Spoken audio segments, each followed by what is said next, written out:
ये ज़्यादा नई खबरें नहीं हैं सिवाय एक दो खबरों के, लेकिन हमें ज़रा इसको तसल्ली से सुनना है और समझना है।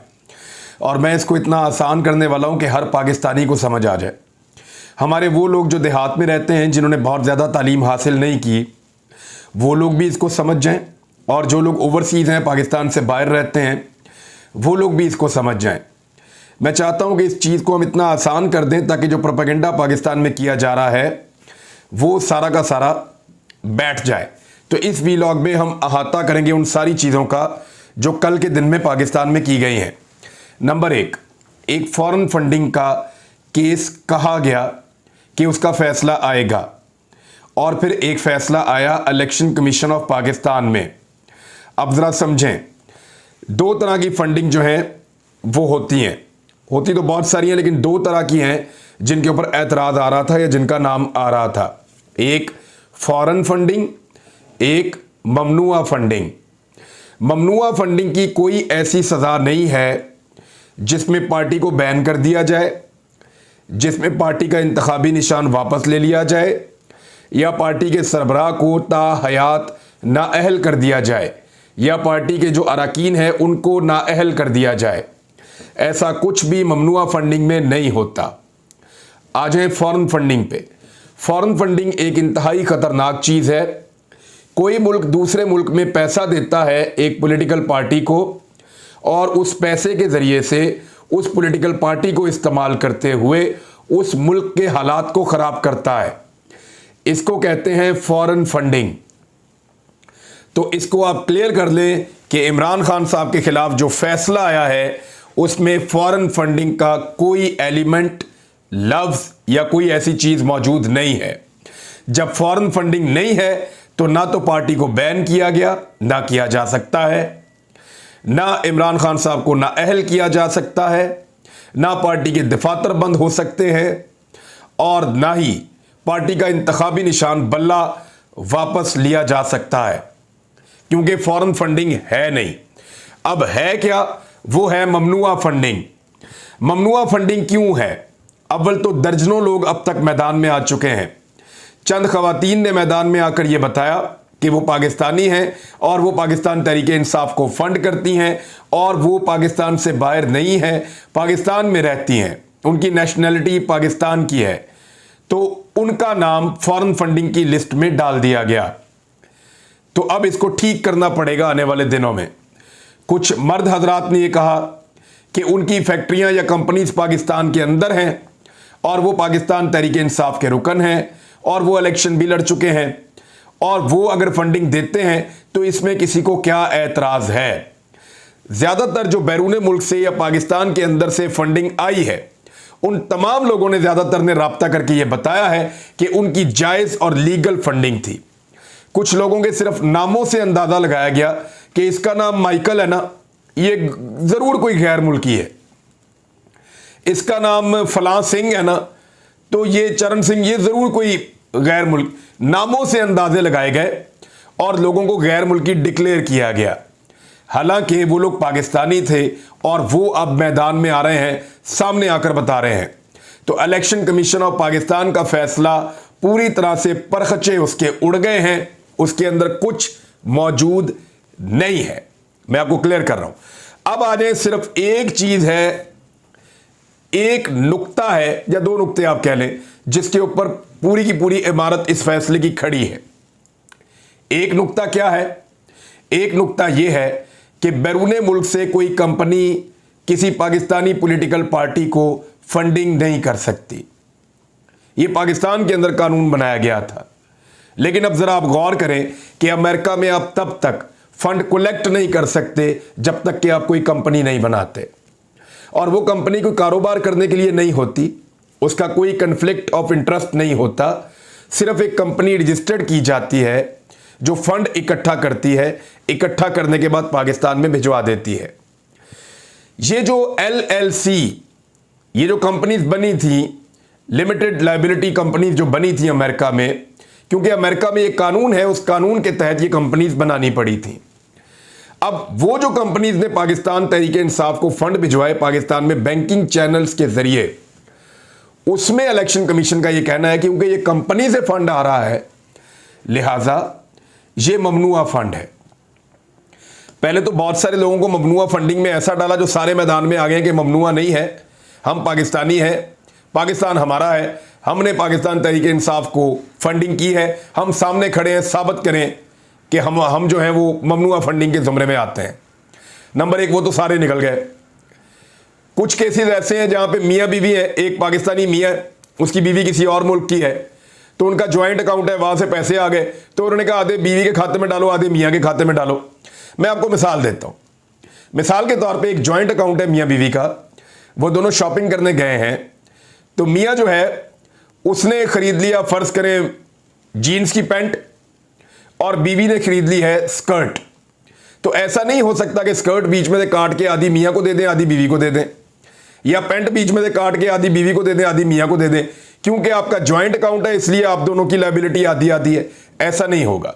जो पैंट खरीदेगा वो मियाँ ही पहनेगा, और जो स्कर्ट खरीदेगी वो बीवी पहनेगी। सादी और सीधी बात है। फ्रॉक जो है वो मियाँ बीवी आपस में नहीं कर सकते एक दूसरे से डिवाइड, और ना ही शलवार कमीज मियाँ और बीवी आपस में एक दूसरे से मर्दाना शलवार कमीज डिवाइड कर सकते हैं, तकसीम कर सकते हैं। इसी तरह नासिर नामी आदमी ने पैसे भेजे और उसकी बीवी जो इंडियन अमेरिकन है उसके खाते में डाल के कहा जी इंडिया से फंड आ गए हैं, तो ये सारी चीजें तो हो जाएंगी बाहर। याद रखिएगा, किसी किस्म की फॉरेन फंडिंग साबित नहीं हुई। नंबर एक, कोई फॉरेन फंडिंग कहे तो उसको साफ जवाब दें कि कोई फॉरेन फंडिंग नहीं हुई।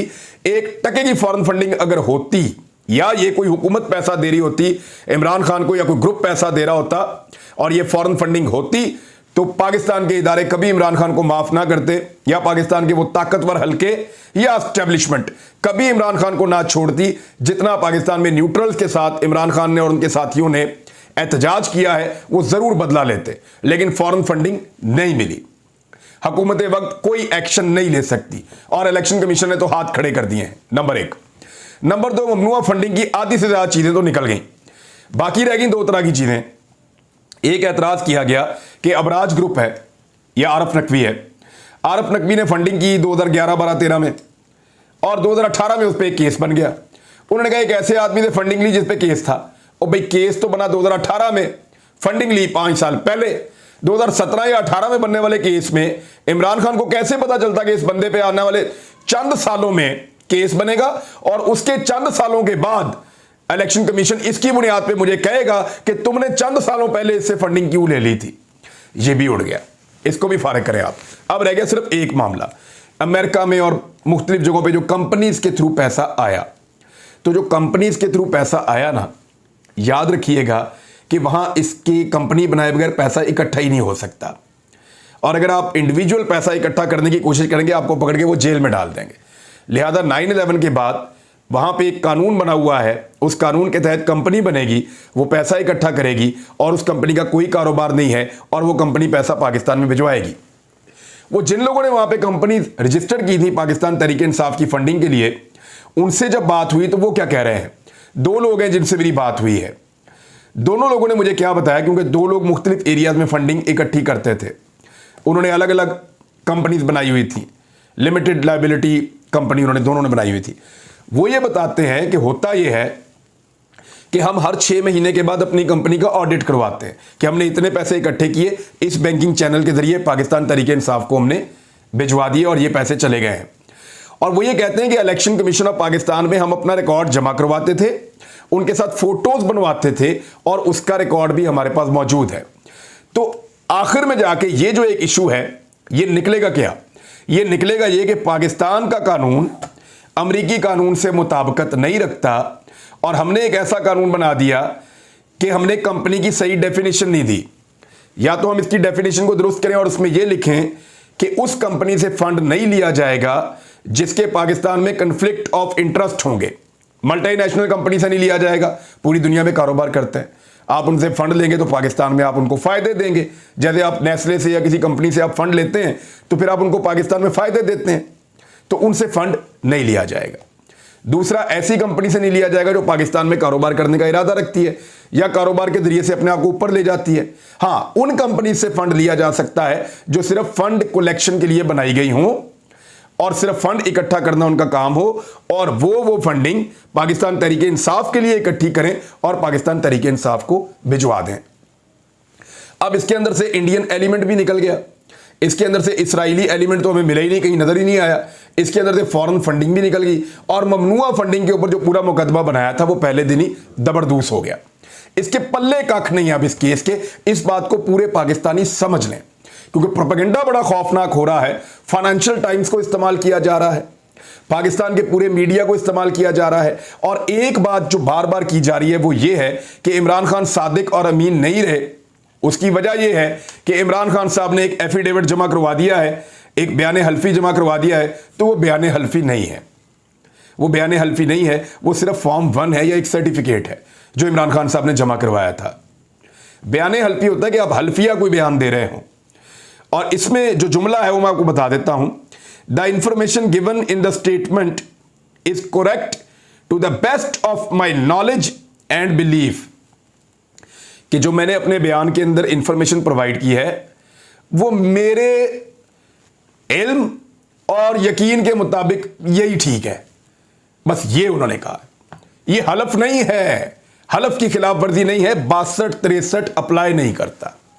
इसके ऊपर आप ये नहीं कर सकते कि एक आदमी को आप कहेंगे सादिक और अमीन नहीं रहा या झूठा डिक्लेयर कर दिया गया, क्योंकि अभी सिर्फ एक शोकाज आया है और उसमें यह कहा गया कि ये फॉरेन फंडिंग है। वो तो सारा गलत साबित हो गया। यानी इमरान खान साहब का एफिडेविट आप उसी सूरत में, या एफिडेविट तो है ही नहीं, एक सर्टिफिकेट है या एक फॉर्म 1 है। इमरान खान साहब का फॉर्म 1 जो है या उनका दिया हुआ एक बयान जो है वो आप, या डिक्लेरेशन है, वो आप उसी सूरत में गलत करार दे सकते हैं जब आपके इल्जामात सारे दुरुस्त हों। यानी उन्होंने कहा कि जो मैंने आपको इंफॉर्मेशन दी है वो इंफॉर्मेशन दुरुस्त है, मेरे नॉलेज और मेरे यकीन के मुताबिक वो इंफॉर्मेशन दुरुस्त है, और आपने कहा जी कि ये सारी चीजें निकल आई हैं इसलिए हमें वो दुरुस्त नहीं लगती। तो ठीक है, अब वो सारी चीजें जो निकल आई हैं उनमें से तकरीबन 70% चीजें तो आज के दिन में, एक दिन में जो कल का दिन गुजरा है उसी में एक्सपोज हो गई हैं, बाकी जो चीजें रह गई हैं वो भी हो जाएंगी। तो फिर इमरान खान साहब का तो फिर सर्टिफिकेट दुरुस्त साबित हो गया, वो वापस दुरुस्त साबित हो जाएगा जब वो अपील के अंदर जाएंगे और इन चीजों को लोगों के सामने लाएंगे। तो इसमें से कुछ नहीं निकला, खोदा पहाड़ निकला चूहा, इसको आप याद रखिएगा। इतना सांस चढ़ गया है पीडीएम को और इतनी बुरी हालत है उनकी कि उन्होंने एक दिन के अंदर कितनी प्रेस कॉन्फ्रेंस की, जरा गिनते जाए। सबसे पहले शाहिद खाकान अब्बासी साहब निकले, उन्होंने मीडिया टॉक की। अकबर एस बाबर साहब ने मीडिया टॉक की। शाहिद खाकान अब्बासी साहब ने प्रेस कॉन्फ्रेंस की। खुरम दस्तगीर ने प्रेस कॉन्फ्रेंस की। शाजिया अता मरी ने प्रेस कॉन्फ्रेंस की फैसल करीम कुंडी के साथ बैठकर। शर्जील मेमन ने प्रेस कॉन्फ्रेंस की। मुसद्दिक मलक ने प्रेस कॉन्फ्रेंस की। कमरुज़मान कायरा और सैयद खुर्शीद शाह ने प्रेस कॉन्फ्रेंस की। राणा सनाउल्लाह ने प्रेस कॉन्फ्रेंस की। ख्वाजा आसिफ ने प्रेस कॉन्फ्रेंस की। तलाल चौधरी ने प्रेस कॉन्फ्रेंस की। हनीफ अब्बासी ने मीडिया टॉक की और मुर्तज़ा जावेद अब्बासी ने मीडिया टॉक की। सईद गनी ने मीडिया टॉक की। नवाज शरीफ ने मीडिया टॉक की। इसाक डार ने मीडिया टॉक की। फजलुर रहमान ने मीडिया टॉक की, और भी बहुत सारे। यानी दर्जनों लोग जो हैं मुख्तलिफ पॉलिटिकल पार्टीज के या पीडीएम की जमातों के, तहरीक लब्बैक वालों ने भी इसके ऊपर बयान जारी किया है, यानी प्रेसर उन्होंने जारी की। अब इतने सारी जो पॉलिटिकल पार्टीज हैं वो रल के पै गए हैं कि पाकिस्तान तहरीक इंसाफ का मुकाबला इस वक्त इलेक्शन के मैदान में तो हो नहीं सकता। इंतखाबात आप लड़ने जाएंगे तो लोग उनके साथ खड़े हो जाएंगे। इमरान खान का बयानिया चट्टान बन के बिल्कुल सामने दीवार चीन की तरह खड़ा है। अब शिकस्त कैसे देंगे? ये तो दीवार चीन बन गया आदमी, ये तो सामने आकर खड़ा हो गया, इसको शिकस्त कैसे देंगे? तो शिकस्त देने के लिए उन्होंने एक टेक्निकल तरीका ढूंढा है। वो इस दीवार को क्रॉस नहीं कर पा रहे और अब चोर रास्ते ढूंढ रहे हैं कि कोई नकब लगा के कहीं से घुस जाएं या किसी जगह से कोई चोर रास्ता मिल जाए, वहां से निकल जाएं। तो ये सारा जो जोर इन्होंने लगाया है ये इस बात की गवाही दे रहा है कि एक्चुअली ये इमरान खान को मैदान में शिकस्त नहीं दे पा रहे। आप लोग अवाम क्योंकि इमरान खान के साथ खड़े हैं, ओवरसीज पाकिस्तानियों ने जिद में आकर ज्यादा फंडिंग शुरू कर दी है, धड़ाधड़ वो फंड भिजवा रहे हैं। और आज जब से फैसला आया कल, उस वक्त से लेकर अब तक रिकॉर्ड फंडिंग इकट्ठी हो रही है। ये कर रहे हैं ओवरसीज पाकिस्तानी, ऐसे वो बदला लेते हैं फिर। और फंडिंग सारी कहां आ रही है? पाकिस्तान तहरीक इंसाफ को। उनको फायदा होगा, वो इलेक्शन में पैसा खर्च करेंगे और अपने कैंडिडेट्स को मजबूत करेंगे, अपने इलेक्शन की जो तकारीब है उसमें खर्च करेंगे, अपनी कंपेन्स के अंदर खर्च करेंगे, तो उससे उनको बहुत ज़्यादा फायदा होगा। अब आप आए, इतनी ज़्यादा प्रेस कॉन्फ्रेंस क्यों की गई? ये वो चीज़ है जिसमें पूरा इन्हिसार बनाया हुआ था पाकिस्तान तहरीक-ए-इंसाफ के खिलाफ पीडीएम की जमातों ने, कि इसी के ऊपर रख के इमरान खान को फारिग करना है। लेकिन बदकिस्मती से वो नहीं कर पाए और उनके लिए मजीद मुश्किलात खड़ी हो गई हैं। यानी इसमें अजीबोगरीब किस्म के मुतालबात किए जा रहे हैं। यह भी कहा जा रहा है कि इमरान खान को नाअहल कर दो, यह भी कहा जा रहा है कि ताहयात नाअहली कर दो। यानी अजीब अजीब चीज़ें कही जा रही हैं, लेकिन उससे फ़र्क कोई नहीं पड़ता और फ़र्क पड़ेगा भी नहीं। इलेक्शन कमीशन और हुकूमती गठजोड़ का एक और वाज़ेह सबूत सामने आ गया है। इलेक्शन कमीशन की तरफ से जारी करदा ड्राफ्ट और दस्तखतशुदा फैसले में फ़र्क है। यानी जो उन्होंने ड्राफ्ट जारी किया है वो अलग है और जो दस्तखतशुदा फैसला है वो अलग है, दोनों में फ़र्क है। हुकूमत की ईमा के ऊपर मुबैना तौर पे इजाफी पैराग्राफ शामिल किया गया है फैसले में। इलेक्शन कमीशन को अपने इख्तियारात से तजावुज़ पर फिलफौर मुस्ताफ़ी हो जाना चाहिए, मुतालबा किया जा रहा है। एक्चुअली उन्होंने किया क्या है, इन्होंने बहुत सारे लोग हैं वो अपनी अपनी कंपनियां बता रहे हैं कि मेरी पाकिस्तानी कंपनी है, मेरे नाम ऐसा रखा हुआ कि आपने उठा के कैनेडियन बना दिए, कोई कह रहा है मेरी अमेरिकन बना दी है, कोई कह रहा है मेरी यूरोपियन बना दी है। और ये एक लाइन का इन्होंने फ़र्क डाल दिया है, और फ़र्क इसलिए डाला कि वफाकी हुकूमत को कार्रवाई के लिए ये ड्राफ्ट हम भिजवा रहे हैं, ये फ़र्क डाला, क्योंकि इससे पहले ये नहीं था इसका हिस्सा। ये बदनीयती हुकूमत की यहाँ से शामिल होती है कि इलेक्शन कमीशन ऑफ पाकिस्तान ने पहले इसमें यह नहीं लिखा था कि हम इस मुसव्वदे को या डॉक्यूमेंट को या फैसले को वफाकी हुकूमत को कार्रवाई के लिए भिजवा रहे हैं। जो मीडिया को कॉपियाँ दी गई थी उसमें भी ये नहीं था, लेकिन अब उसके अंदर ये लाइन शामिल की गई है कि हम इसको वफाकी हुकूमत को भिजवा रहे हैं कार्रवाई के लिए, ताकि वफाकी हुकूमत को कोई कार्रवाई का जवाब मिले या वो डील कर सकें इमरान खान से या तहरीक इंसाफ से कि नवाज शरीफ के लिए भी रास्ता बनाया जाए। तो मैंने आपको क्लियर कर दिया कि फॉरेन फंडिंग निकली नहीं, ममनुआ फंडिंग के ऊपर जो धज्जियां उड़ गई हैं इनके फैसले की वो आपके सामने है, और इमरान खान का जो ये बयान हल्फी कहते हैं वो बयान हल्फी था ही नहीं। और अगर एक सर्टिफिकेट उन्होंने जारी किया था तो उन्होंने कहा था to best of my knowledge and believe, कि जितना मुझे पता उसके मुताबिक मैं बता रहा हूं। हो सकता है नॉलेज से बाहर भी कोई चीज़ हो, और वो छोटी मोटी चीज़ें हैं बिल्कुल, और उनमें भी ज़्यादातर दुरुस्त साबित हो रही हैं। अब